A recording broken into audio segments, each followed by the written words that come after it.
You may begin to wonder what happens when the mind begins to explore something it hasn't yet realised it already knows. Because the moment you ask yourself how something becomes installed, the unconscious mind begins installing it. It's like you're standing in front of a mirror. Not just any mirror. A mirror that reflects back the beliefs that you most need to believe. Perhaps you don't even need to believe them, because they're already beginning to believe in you. You might remember a time when you were bold, outrageous, curious. When you didn't wait for permission, you just acted, and the world responded. Now imagine a conversation, not just any conversation, where the other person leans in. Breath syncs with yours. Their eyes slightly dilate, and before they even realise it, you've mirrored their words, matched their energy, paced their reality, and began to lead them to a new one.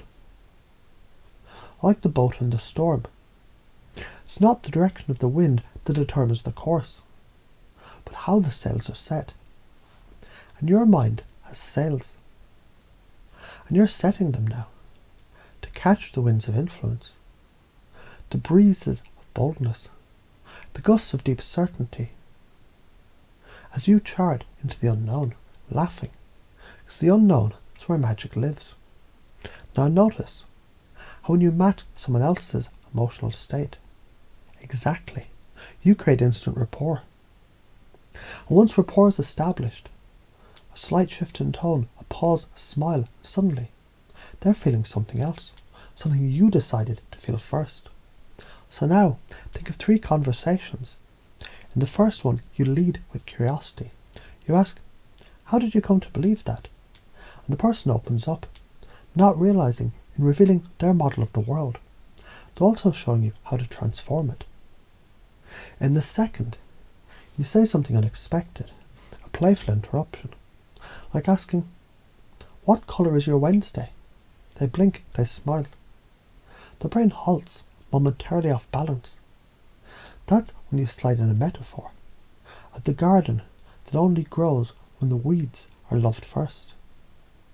In the third, you match their slouched posture, slow tone, then gently you straighten up, breathe deeply, and suddenly they do too. That's not persuasion, that's resonance, that's vibrational leadership. That's being the tuning fork that changes the music in the room. And now think of a belief, any belief, like I'm not confident. Now ask, what's the benefit of believing that? Then say, isn't it interesting how that belief was once useful, but it might be out of date now. Then offer, maybe confidence isn't something you have, maybe it's something you do. You've done it before, even if you forgot. Because even forgetting is a kind of remembering. You might not remember how you started hearing this, but your unconscious has already picked up the pattern.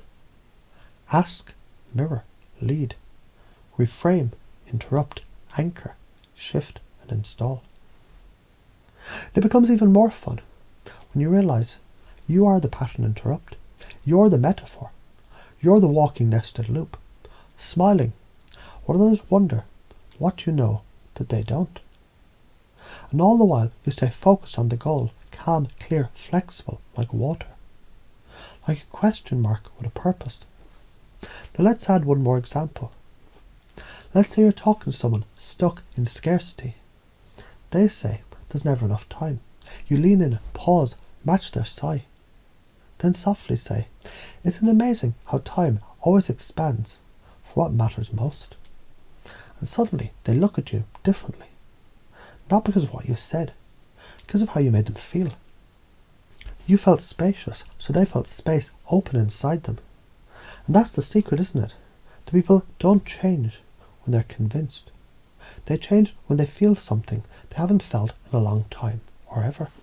And maybe now, your unconscious is beginning to understand what it means to install something powerful, not by trying, but by playing, exploring, curious as a cat with 9 lives and a map to the 10th. And I don't know how soon you'll realise you've already begun to live this new operating system. But I do know you don't have to try to remember any of this, because you already feel the shift somewhere in your breath, in your posture, in that tingling sense of yes behind your eyes. And now, just before the next moment arrives, one last question. What's the first unpredictable, outrageous, heart-led action this new you is ready to take?